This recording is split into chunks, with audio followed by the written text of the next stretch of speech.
আসসালামু আলাইকুম মোৰ সম্মানীয় ভিউয়াৰ্স, আজি আকৌ আপোনালোকৰ ওচৰত এখন মৰ্মান্তিক ভিডিঅ' লৈ পেলাই আহিছো আপোনালোকৰ লগত শ্বেয়াৰ কৰিবলৈ।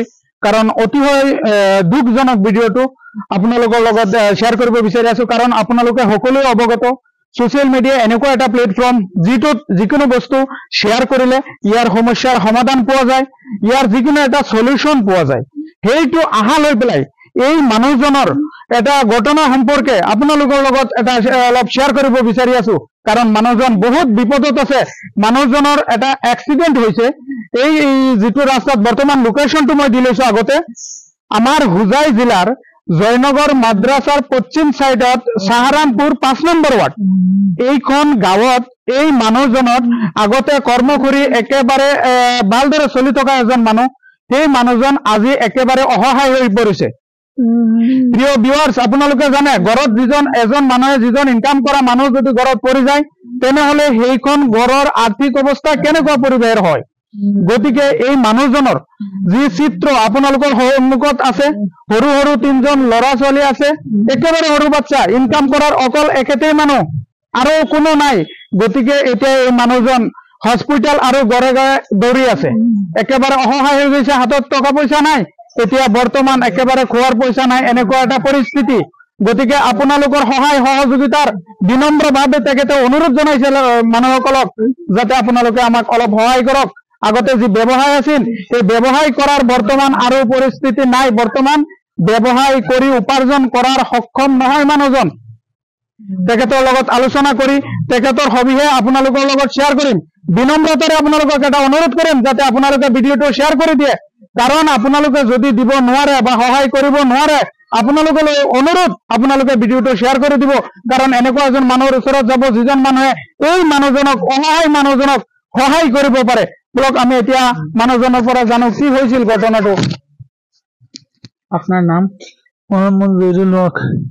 মোহাম্মদ জহিরুল হক জি। ঘরটা কয়জন আপনার? 3 জন। 3 জন। আপনি আগে কিতা করতেন? আগে তো আমি অটো চালাইতাম। বর্তমান তো ইনো যে অ্যাক্সিডেন্ট হয়েছে, যে হালত হয়েছে, এটা ডাক্তারে কোনো রিপোর্ট দিছে নি? কিতা হয়েছে কিছু?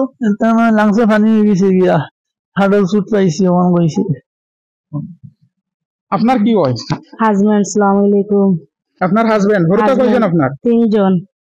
এখন বর্তমান চলাফেরা কিলা হলা কিছু? চলাফেরা ও লাইনে দিছিলা খাইছিলাম, এখন তো ওলা হইছে মানে হুরুতাও উপাস থাকা লাগে। হাজবেন্ড বালা অন্না ডাক্তারে বাড়িয়ে লইয়া দৌড়াই, আর এখন ওলা হইছে চিকিৎসা করতাম একটা। এখন আমরা ডেকে আনছেন, এখন মানুষের কাছে কিতা আবদার জানাইবে আপনি? আবদার জানাই আর সবে আমরা হেল্প করতা করি, আমরা দিবার লাগে তোরাতুরি যা যত পারো দিতা দিয়া আমরা। প্রিয় ভিউয়ার্স, আপোনালোকে শুনিলে মানুহজনৰ কথা আৰু তাইৰ কথা। কাৰণ তেখেতসকল বৰ্তমান একেবাৰে খুবই অসহায়, চলাৰ বা খোৱাৰ অৱস্থাও নাই তেখেতসকলৰ। আপোনালোকৰ ওচৰত বিনম্ৰতাৰে অনুৰোধ জনাইছে আপোনালোকে তেখেতসকলৰ কিবা এটা দি পেলাই সহায় কৰক যাতে পৰিয়ালটো চলিব পাৰে। সন্মানীয় ভিউয়াৰ্স, আপোনালোকৰ ক্ষমতা আল্লাহ দিছে, আপোনালোকক দিয়াৰ উপযুক্ত ধন আপোনালোকৰ হাতত আছে। কাল কিয়ামতৰ দিন আপোনালোকৰ জবাব দিব লাগিব। আমি আমাৰ যিখিনি কৰিবলগীয়া আছিল আমি কৰি দিছো ছ'চিয়েল মিডিয়াত। এতিয়া আপোনালোকৰ যদি দিব পাৰে সহায় কৰক, দিব নোৱাৰিলে ভিডিঅ'টো শ্বেয়াৰ কৰি দিয়ক। এই মানুহজনৰ মই যিটো স্ক্ৰীনাৰ আছে স্ক্ৰীনাৰটো দি দিম, ফোন নম্বৰ দি দিম। আপোনালোকে চেক কৰি ভেৰিফাই কৰি পেলাই আপোনালোকৰ যদি দয়া লাগে মায়া লাগে মানুহজনক চাই পেলাই, তেনেহ'লে এই মানুহজনক অলপ আপোনালোকে সহায় কৰিব। এই আহাৰে আপোনালোকৰ ওপৰত এই ভৰসা ৰাখি পেলাই তেখেতৰ ঘটনাটো আপোনালোকক দেখিলো। সকলোৰে সুস্বাস্থ্য কামনা কৰি ইয়াতে ভিডিঅ'টো শেষ কৰিলো। ধন্যবাদ। জয় আই অসম।